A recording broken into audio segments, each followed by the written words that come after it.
Welcome to the faces files. इस podcast के ज़रिए हम उन लोगों से मुतारिफ़ कराते हैं जिन्होंने पाकिस्तान में अमन, इंसाफ और तरक्की के लिए काम किया हो। आज की हमारी जो मेहमान हैं डॉक्टर आलिया रहमान साहिबा, ये हैं प्रिंसिपल एमएओ कॉलेज की। ट्रैकर हैं, क्लाइमर हैं, साइकिलिस्ट हैं, रनर हैं। 5 किलोमीटर रोज़ ये रन करती हैं। ट्रैवलर हैं, इन्होंने राइड एंड रन का फर्स्ट प्राइज़ भी जीता। वो इनसे हम बाद में पूछेंगे कि ये राइड एंड रन क्या है।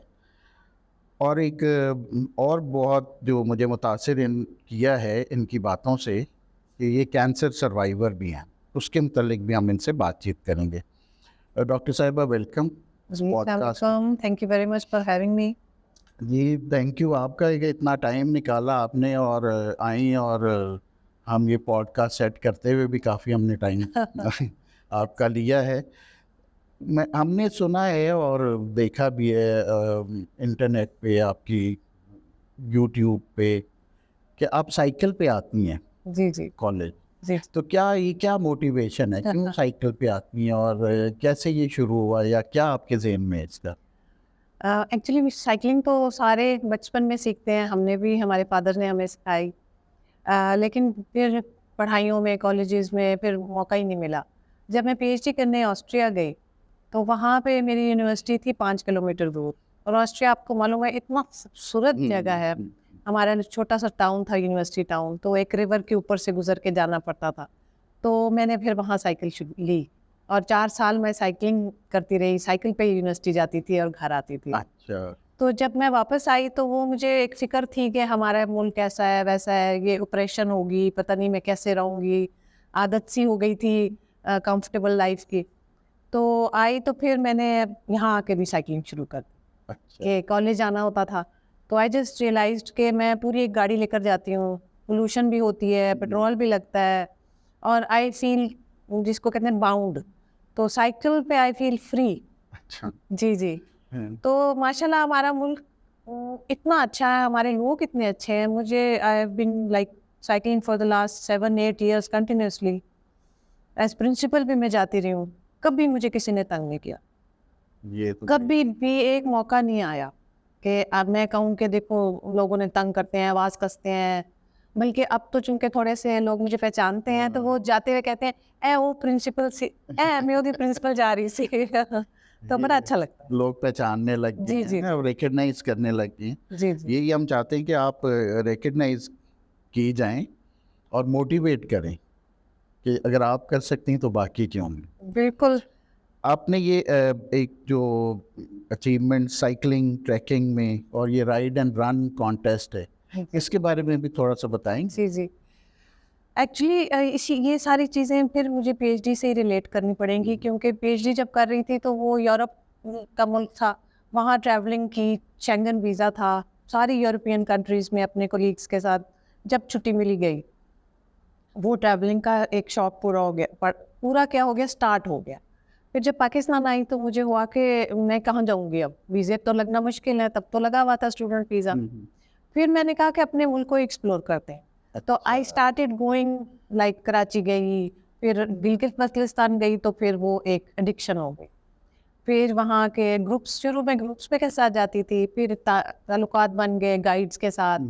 फिर एक क्लाइंब आई के 6000 मीटर आए, उसरगंग है उसमें स्कर्दू में।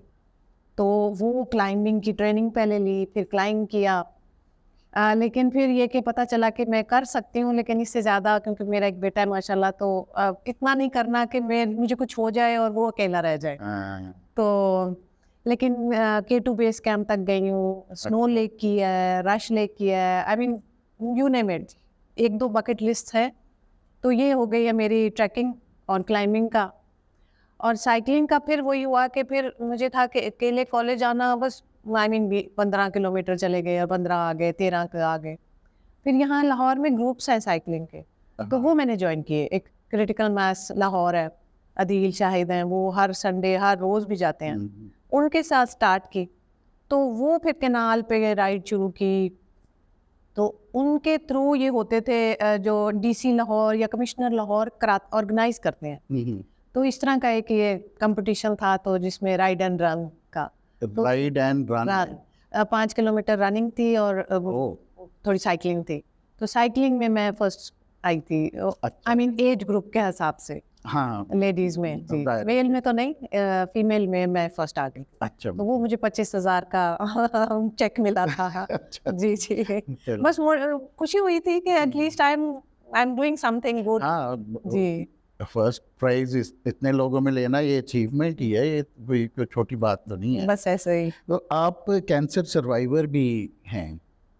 हाँ जी, हाँ 2016 में डायग्नोज हुआ था मेरा कैंसर, यूट्रस का कैंसर था। तो थोड़ा सा फैल गया हुआ था, मेरे हिप के मसल्स में चला गया हुआ था, तो थोड़ी फिक्र तो लग गई थी। लेकिन समहाउ अल्लाह ताला ने, आई डोंट नो, माइंड ऐसा बनाया हुआ है या हमारी अपब्रिंगिंग ऐसी है कि हम नेगेटिव नहीं होते। हम कहते हैं अल्लाह ताला मुश्किल डालेगा तो निकालेगा भी उसी में से। तो मेरी बहनें मेरे साथ जाती थी कीमो के वक्त, तो मैं उनको हंसाने के लिए बल्कि कभी विग पहन लेती थी, कभी कुछ, क्योंकि बाल बिल्कुल उड़ गए पहली कीमो के, वो टोटल बिल्कुल। तो वो कीमो तो तकलीफदेह थी, लेकिन ये सोच के कि अल्लाह ताला निकाल देगा इसमें से इंशाल्लाह। तो बहुत अच्छे 6 महीने की कीमो थी, फिर रेडिएशंस थी, और फिर अल्हम्दुलिल्लाह अल्लाह ताला ने करम किया। और ये उसके बाद आप जो है आप जो 5 किलोमीटर की रनिंग करती, ये उसके बाद आपने उससे पहले भी करती थी और उसके बाद भी करती हूँ। और उसके बाद ट्रैकिंग भी किया आपने? उसके बाद मेजॉरिटी ट्रैकिंग और साइकिलिंग उसके उस कैंसर के बाद ही की थी। जी जी, ये तो बहुत सक्सेस स्टोरी है, एक और बड़ी Thank you जी। मोटिवेशनल स्टोरी है। और अब अभी आप बिल्कुल ठीक है माँ? जी जी, अभी 4 महीने पहले, इनफैक्ट जब नवंबर 2023 में भी मुझे इंटेस्टाइन की ब्लॉकेज हो गई थी, वो भी मुझे मेजर सर्जरी हुई है। और उसके बाद भी मैंने यही सोचा कि अगर मैं बैठी रहूँगी तो मेरे मसल्स वीक हो जाएंगे, फिर मैं अब 50s में हूँ, तो I should take care of myself. तो again I started exercising, running, और अभी भी आई मीन बस मेरा दिल करता है कि मैं मायूसी की तरफ ना जाऊं। अगर मैं रुक जाऊंगी तो शायद मैं बिल्कुल ही रुक जाऊंगी, चलती रहूंगी तो ठीक रहूंगी इंशाल्लाह। एक पॉजिटिव एटीट्यूड लेके और एक सर्वाइवर। जी जी जी जी, ये तो बड़ी बहुत मोटिवेशनल, मेरे लिए तो बहुत Thank you. मोटिवेशनल बात है, Thank एक you. वाक़या है। तो आपने जो आप स्टूडेंट्स को कैसे अप्रोच करती हैं उनकी तरक्की के लिए, और कैसे इंश्योर करती हैं कि उनकी सक्सेस हो, क्योंकि खुद एक आप इतना रोल मॉडल हैं? एक्चुअली मैं 2 साल वाइस प्रिंसिपल रही थी, तो वो एकेडमिक्स को मैं देखती थी। तो मैं ये देखती थी कि लड़कों के पास बहुत, दे आर ऑलवेज ओवरवर्क। तो कई दफ़ा हम गुस्सा भी कर जाते थे बच्चों के साथ। टीचर्स तो अपनी ड्यूटी पूरी करते हैं, क्लासें पढ़ाते हैं। हमारा माशाल्लाह MEO college is a very good college, बड़े रिस्पॉन्सिबल टीचर्स हैं। तो लेकिन बच्चे, ये होता था, आदत हो जाती है जैसे कि कॉलेज आ गए तो हम जैसे अब हमने पढ़ना नहीं है, हम अब यूनिवर्सिटी में आ गए हैं या ऐसे। तो उनको मोटिवेट करने के लिए फिर मैं उनमें इन्वॉल्व रहती थी। लाइक हर ग्रुप, व्हाट्सएप ग्रुप बनाया और मैं उसमें शामिल होती थी। बच्चे, मैं बीइंग अ प्रिंसिपल भी, बच्चे मुझे डायरेक्ट मैसेज करते थे कि अब अगले कब हैं, एग्ज़ाम्स कब हैं, डेट शीट कब आएगी, रोल नंबर स्लिप कब मिलेंगे, और अभी तक मुझे करते हैं। तो बच्चों को ये तसल्ली होती थी कि प्रिंसिपल साहिबा अप्रोचेबल है। हाँ, जब अप्रोचेबल हैं तो फिर मैं उनको डांट भी सकती हूँ कि क्लास में क्यों नहीं हो, पढ़ क्यों नहीं रहे, रिजल्ट अच्छा लाना है। तो it was just 1-to-1 correspondence, हम इकट्ठे मिल के बात करते थे। स्मूथ कम्युनिकेशन एंड बिल्कुल गाइडेंस, बिल्कुल 1-to-1 बेसिस। बिल्कुल, उनकी मदर्स मेरे से मिलने आ जाती थी, उनसे मुझे फ़ोन कर लेती हैं। तो इसी तरह मोटिवेट कर सकती हूँ हम, मतलब उनको समझा ही सकते हैं ना कि आपने पढ़ना है, बस, और कोई चीज़ नहीं और करना। जो आपका स्टाफ है टीचर्स का, आपने कहा बेहतरीन टीचर्स हैं माशाल्लाह, अच्छा स्टाफ है, अच्छी टीम है आपके पास, उनके साथ उनकी ग्रोथ, उनकी डेवलपमेंट और उनके साथ कम्युनिकेशन, वो क्या? जी जी, चूँकि मैं बड़े सालों से इस कॉलेज में हूँ, मेरी पहली पोस्टिंग भी 2001 में हुई थी, लेकिन फिर मैं पीएचडी के लिए चली गई, फिर मैंने पोस्ट डॉक किया। तो बाकायदा रेगुलर मैं 2008 से इस कॉलेज में हूँ, तो I know everyone knows me, नए भी आते हैं तो बड़ी अच्छी हमारी है, लिएज़ॉन है, और मैं अप्रिशिएट करती हूँ रियली, जो अच्छा करता है वो वाकई अप्रिशिएबल होता है। तो जब वो अप्रिशिएट करें तो वो मोटिवेट भी हो जाते हैं कि हमने काम भी किया और हमारी तारीफ भी हो गई। तो कब अप्स एंड डाउन्स भी आते हैं, कहीं सख्ती कर लो तो नाराज हो जाते हैं, तो दैट इज पार्ट ऑफ वो द तो एडमिनिस्ट्रेशन। थोड़ी बिल्कुल मुश्किल पार्ट होती है ऑफ जी। एडमिनिस्ट्रेशन है, लेकिन ये है कि टीम आपके साथ है, टीम मोटिवेटेड है, टीम में बहुत कन्विक्शन है, अच्छे टीचर्स तो वो एक जो लीडर है, हेड है ऑफ द ऑर्गेनाइजेशन, उसी के जिम्मे होती है। यही मैं देखती हूँ कि हमारे हम बड़ी बुरी बातें भी नज़र आती हैं तो हम बुरी को ज़्यादा हाईलाइट कर देते हैं, लेकिन अगर मैं पॉजिटिव देखूँ तो जैसे मुझे कभी भी तकलीफ नहीं हुई, मैं ट्रैवलिंग करती रही हूँ जी। गिलगित बल्तिस्तान जब गई हूँ, लाइक क्लाइंबिंग ट्रैकिंग में भी, तो मैं कैंप्स में रहते हैं, वॉशरूम्स नहीं होते, लेकिन कभी मुझे किसी ने कभी तंग नहीं किया। होता है ना कि जी पाकिस्तान ऐसा है, पाकिस्तान में अकेली फीमेल होती थी, मेल के साथ जाती थी, कि मुझे कॉन्फिडेंस होता था कि ये हमेशा मेरा ख्याल करेंगे और करते हैं। इसी तरह हमारे कॉलेज में पॉजिटिव रहे तो सब पॉजिटिव है, साइकिलिंग के दौरान कभी भी नहीं। तो I think it just like आप जो देते हैं वही मिलता है। आप पॉजिटिव रहते हैं आपको भी, आप रिस्पेक्ट देते हैं आपको भी। ये बहुत बहुत हमारे लिए एक ऐसी स्टोरी है जो मैं सोचता हूँ दूसरी दुनिया तक भी पहुँचनी चाहिए, हमारे लोगों तक भी पहुँचनी चाहिए। तो कोई ऐसी अकम्पलिशमेंट आपकी जिस पे आप प्राउड फील करती हो, वो हमारे साथ शेयर करना चाहेंगी? एक्चुअली अकम्पलिशमेंट कोई एक सिंगल पॉइंट आउट करना तो मुश्किल है, क्योंकि एवरी डे एक नया इशू आ जाता है, एवरी डे एक नई चीज़ को ठीक करना होता है या बढ़ना होता है। तो मैं ये समझती हूँ कि स्टार्ट अगर ले लूँ तो हम बड़े middle class, lower middle class family से ताल्लुक़ रखते हैं। मेरे फादर वॉज इन आर्मी, वो मेजर थे तो उन्होंने रिटायरमेंट ले ली, 5 बेटियाँ थीं, तो हम होम स्कूल्ड हैं। तो एक ये अकम्पलिशमेंट भी है कि हम सारे होम स्कूल्ड हैं, 5 बहनें, और हमने फिर एसएससी में जाके कॉलेज ज्वाइन किया पहली दफ़ा। अच्छा। फिर बीएससी, एमएससी, फिर पीएचडी। हम 5 बहनों में से 3 हम पीएचडीज़ हैं। माशाल्लाह। तो ये वन बाय वन अकम्पलिशमेंट्स करें, फिर हम 5 में से 4 गवर्नमेंट सर्वेंट्स हैं, टीचर्स भी हैं। और अपनी पर्सनल देखें तो मैंने पीएचडी बड़ी लेट एज में की, फिर ये सरवाइव करती रही। जो इशू आता है, मेरा ख्याल है कि कोई सिंगल अकम्पलिशमेंट को मैं पॉइंट आउट नहीं कर सकती,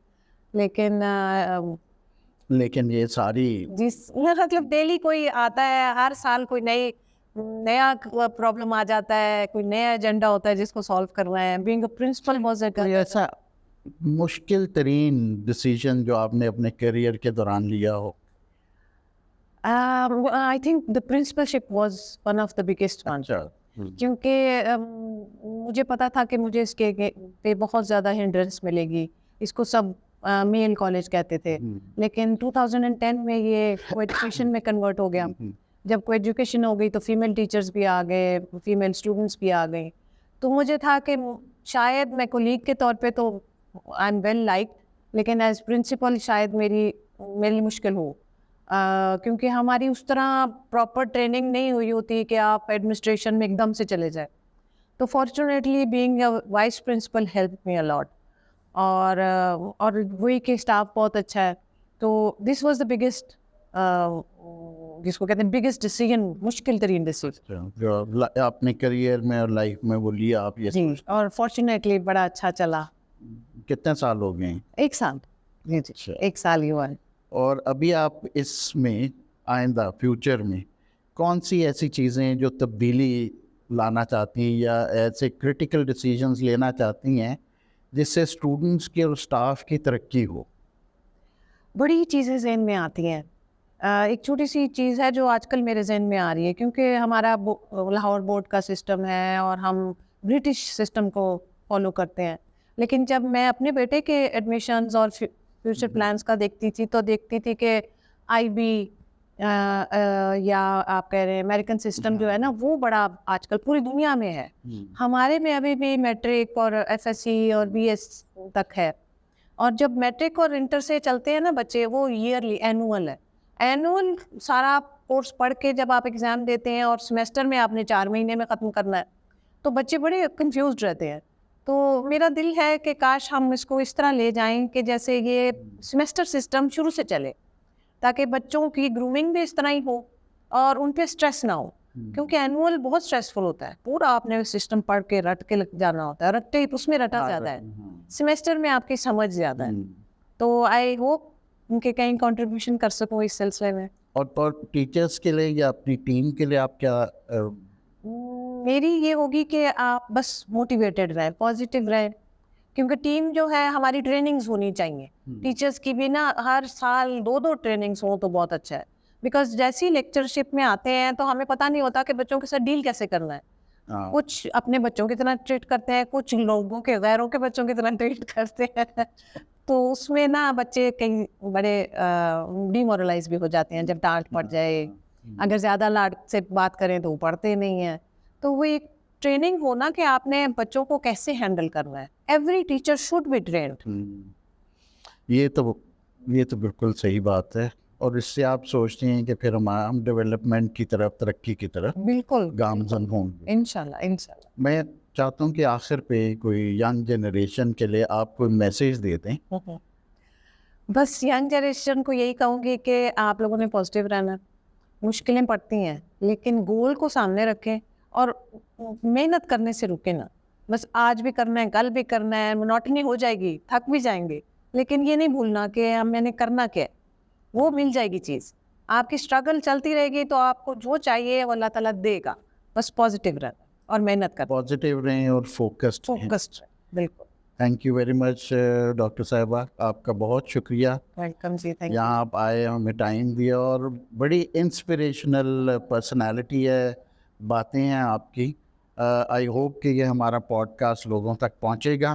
हमारे पॉडकास्ट के साथ जुड़े रहिए और सब्सक्राइब कीजिए चैनल को। अगर अभी तक नहीं किया तो ज़रूर सब्सक्राइब करें, लाइक करें, शेयर भी करें और बेल आइकॉन दबाना ना भूलिएगा। आप लोगों का बहुत बहुत शुक्रिया। खुदा हाफ़िज़।